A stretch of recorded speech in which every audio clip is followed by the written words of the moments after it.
नमस्कार, मी स्वाती सकपाळ. आपण पाहत आहात जनादेश वृत्तवाहिनी. पाहूया आजच्या काही ठळक घडामोडी. भव्य महाराष्ट्र जत्रोत्सव 2025चा चौथा दिवस गाजवला तो जुईनगर येथील स्वर्गीय जनार्दन पाटील विद्यालय, नवी मुंबई महापालिका शाळा क्रमांक 17च्या विद्यार्थ्यांनी.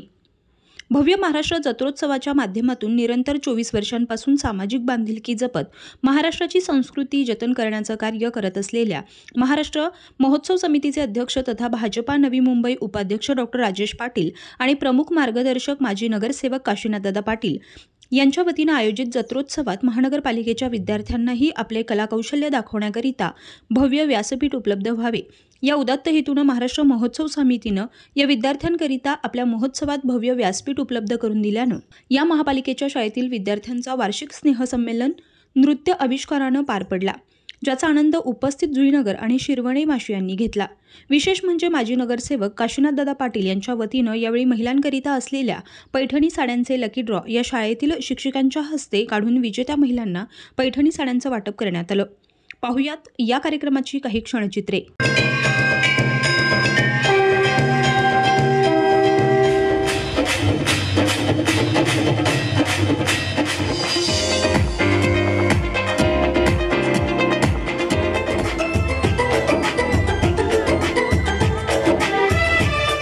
एक जमाना था जब 3 बंदर सिखाते थे, बुरा मत बोलो, बुरा मत देखो, बुरा मत सुनो.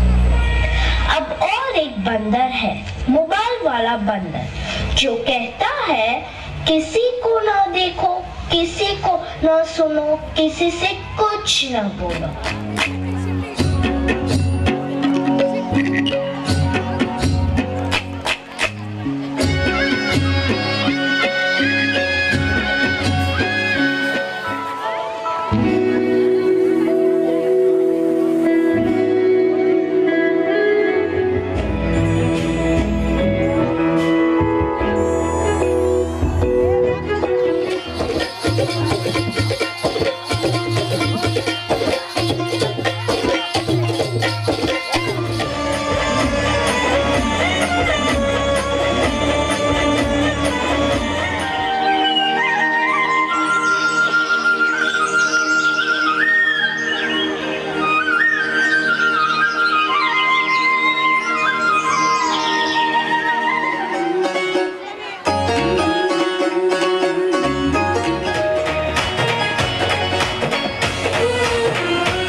मन में दम, मीलों मील चलेंगे हम, हर मुश्किल से टकराएंगे, टस से मस ना होंगे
महाराष्ट्र महोत्सव समिती ही गेले 24 वर्ष या ठिकाणी भव्य दिव्य असा महाराष्ट्र महोत्सव भरवतात आणि दरवर्षी आमच्या विद्यार्थ्यांना या ठिकाणी एक दिवस आमच्या विद्यार्थ्यांसाठी असतो आणि त्या दिवशी आमचं वार्षिक स्नेहसंमेलन गेले 24 वर्ष आम्ही साजरं करतो आहे आणि ते दादांच्या सहकार्याने होतं आहे. ते खूप शाळेला सहकार्य करत असतात.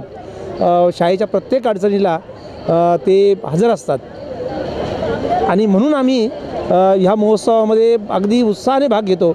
आज आमचे जवळजवळ 80% विद्यार्थी स्टेजवर त्यांनी सहभाग घेतला. आमच्याकडचे विद्यार्थी फक्त कला क्षेत्रातच नाहीत तर सर्व क्षेत्रामध्ये मग विविध स्पर्धा परीक्षा असतात त्याच्यामध्ये सहभागी होतात आणि दादा वेळोवेळी येऊन शाळेमध्ये प्रोत्साहन देत असतात. त्याच्यामुळे विद्यार्थी प्रत्येक स्पर्धेमध्ये मग ती कला क्रीडा वैज्ञानिक असू द्या गणितीय असू द्या आमच्या विविध स्पर्धा परीक्षा असतात.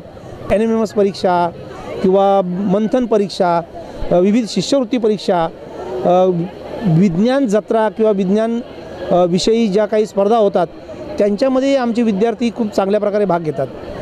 गेली 24 वर्ष हे कार्यक्रम असं चालू आहे.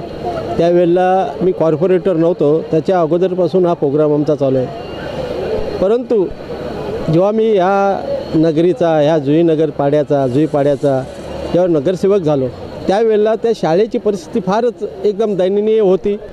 कॉर्पोरेशन लक्ष देत नव्हती. त्यामुळं त्या शाळेमध्ये एका वेळेला 4 वर्ग भरायचे. दोन वर्ग एक वर्गामध्ये 2 वर्ग कपाटं लावून असायची. खरोखरच असं एकदम मनाला काहीतरीच वाटायचं.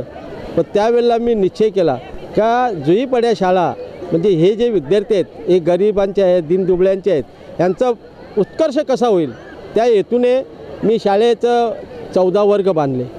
शाळे सभागृहामध्ये त्यावेळेला 10 ते 12 वेळेला मी बसलो असेल खाली बसलो असेल वेलमध्ये असलो असेल का माझे जर विद्यार्थी जर तिथं जमिनीवर बसतात त्यांना बसण्याला जागा नाही तर मी या बेंचवर बसण्याचा लायक नाही असं माझ्या स्वतःला वाटायचं. पण त्यावेळेला प्रशासनाला नाईलाज वास्तव विरोधात असतानासुद्धा प्रशासनाला सत्तापक्षाला नाईलाज वास्तव जुईनगरला शाळा झाली पाहिजे. आज ती शाळा दिसते ती निव्वळ मी आज नगरसेवक असताना झालेलं श्रेय आहे आणि ते श्रेय मलाच देतात. आणि आमचे जे आता शिक्षक वर्ग आहेत खरोखरच शिक्षक वर्ग जे आहेत ना टोपणे असे कर्तबदारी करतात. आता तुम्ही त्यांना विचारलं ते मुख्याध्यापकांना का बा हे सगळं श्रेय कसं आमचे शिक्षक सर्व शिक्षणवाले आहेत शिक्षण सुशिक्षित आहेत. त्यांना असं वाटतं का तो कोणाचाही मुलगा असू दे मी जो पगार घेतो आहे जो पगार विद्यार्थ्यांना या देशाची पिढी घडवण्यासाठी घेतो आहे त्यांना अभिमान आहे. या अभिमानाच्या हेतूनं ते सर्व शिक्षक वर्ग असतात आणि ज्ञान विज्ञान गणित जे काय विषय आहेत खेळामध्ये आज तुम्ही आमच्या या एवढ्या भव्य स्टेजवर आमचे शाळेचे विद्यार्थी जुईपाडा शाळेचे विद्यार्थी शाळा क्रमांक 9वी महापालिका शाळा क्रमांक 17चे विद्यार्थी कसे नाचत होते कसे डान्स होते कसे हावभाव करत होते. एखादा प्रायव्हेट जरी आपण कुठलं काम हे आणलं त्यांना 60-70 हजार रुपये देण्यापेक्षा ह्याच विद्यार्थ्यांना जर खायला प्यायला येतं जर चांगलं दिलं तर अजून त्याच्यापेक्षा अजून गुण्यागोविंदानं आणि ताकदीनं पराक्रम करतील आणि ते जनतेला दिसेल का आम्ही पण काही काम नाही. कॅमेरामन इक्बाल शेखसह पल्लवी केदार जनादेश वृत्तवाहिनीकरिता.